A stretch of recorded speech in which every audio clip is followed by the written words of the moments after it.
ঘটনাটো কিমান সত্য কথা ক'ম বাৰু থানালৈ গৈ লওকচোন। ঘটনাটো জড়িত আছিলে নাই? হা হা ঘটনাটো জড়িত আছিলে নাই? জড়িত আছিলোঁ বাৰু। কোন হয় গোটেই ঘটনাটো? হা হা কোনে কোনে কোনে ঘটনাটো কৰিলে? কোনে কোনে মানে মই আছিলোঁ, মোৰ দাদা আছিলে ঘৰত। ৰেপ কোনে কৰিলে? ৰেপ মোৰ দাদাই কৰিলে, তুমি নাই কৰা? মই নাই কৰা। কোৱাচোন। সেইদিনাখন কি হৈছিলে মানে সি ফোন কৰি মোক মাতিছিলে, ছোৱালীজনী ফোন কৰি মোক মাতিছিলে, মাতি মেলি বোলে আজমাই যাম বুলি ক'লে। মই ক'লোঁ যে অকণমান দেৰি হ'ব। মই ক'লোঁ যে অকণমান দেৰি হ'ব, মই শুই আছোঁ। তাৰপৰা সি ক'লে হ'ব, মই ৰাস্তাত ৰখি আছোঁ। তাৰপৰা গ'লোগৈ, সি ৰাস্তাত ৰখি আছিলে, উঠাই লৈ আনিলোঁ। সি ক'লে বোলে আজমাই নাযাওঁ, মিচিং গাঁও যাওঁ। তাৰপৰা মিচিং গাঁৱলৈ গ'লোঁ।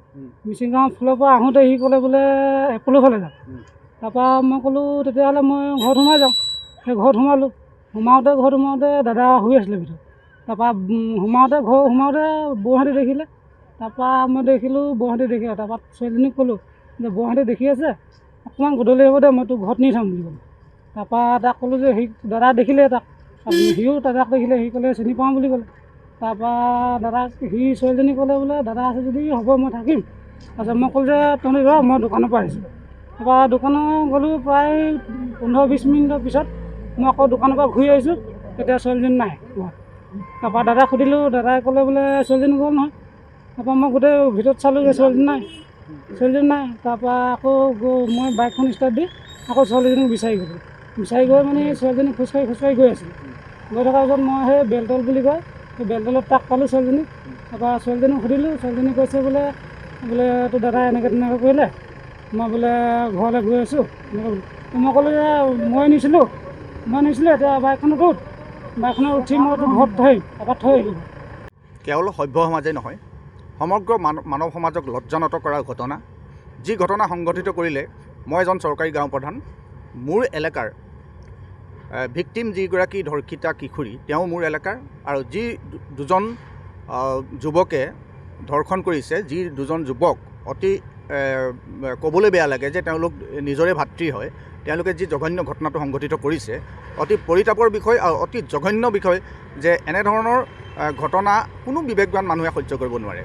যাৰ বাবে চৰকাৰী গাঁও প্ৰধান হিচাপে মই নিজাববীয়াকৈ এই লম্পট দুটাক উদ্ধাৰ কৰিবৰ কাৰণে বা সিহঁতি ক'ত আছে, সিহঁতৰ অৱস্থিতি সম্পৰ্কে জানিবৰ কাৰণে মই নিজাববীয়া প্ৰয়াস কৰিছিলোঁ। আৰু মোৰ লগতে আছে সৰুপালেঙি গাঁৱৰ গাঁওৰক্ষী বাহিনী সম্পাদক জেমিউদ্দিন বৰা ডাঙৰীয়া। আমি দুয়োজনৰ প্ৰচেষ্টাত প্ৰথমবাৰ যি লুথাৰ তপ্ন ওৰফে ভাইটি তপ্নৰ লগত যোগাযোগ হৈছিল, কিন্তু যোগাযোগ বিচ্ছিন্ন হৈ গ'ল। কিন্তু পিছত যেতিয়া সৰু যি ভায়েক সুনীল তপ্নই নিজে আজি পুৱা মাৰ্ঘেৰিটাৰ পৰা মোক ফোন কৰিলে যে মই আপোনাৰ যোগেদি আত্মসমৰ্পণ কৰিব বিচাৰিছোঁ। আৰু মই অতি কৌশলেৰে তেওঁক ডিমৌ থানালৈকে আনিলোঁ। খন্তেক সময়ৰ আগতে ডিমৌ থানালৈকে তেওঁক আনি তেওঁক ডিমৌ থানাত ইতিমধ্যে মই চমজাই দিছোঁ। যিহেতুকে তেওঁ মোৰ বিশ্বাসত আৰু তেওঁক মোৰ যোগেদি আত্মসমৰ্পণ কৰিবলৈ তেওঁ নিজেই ইচ্ছা কৰিছিলে। আৰু তাৰ আগতে আমি পৰিয়ালৰ যোগেদি কিছু কৌশল অৱলম্বন কৰিছিলোঁ, তাৰ বাবে এইটো সফল হ'ল। গতিকে নিজৰে ভাল লাগিছে এটা আসামিক যে আমি আনি আইনৰ কাষত বা আৰক্ষী থানাত আমি চমজাই দিব পাৰিলোঁ। যিকোনো খবৰৰ বাবে যোগাযোগ কৰক 7090173330 অথবা 7099017990 নম্বৰত।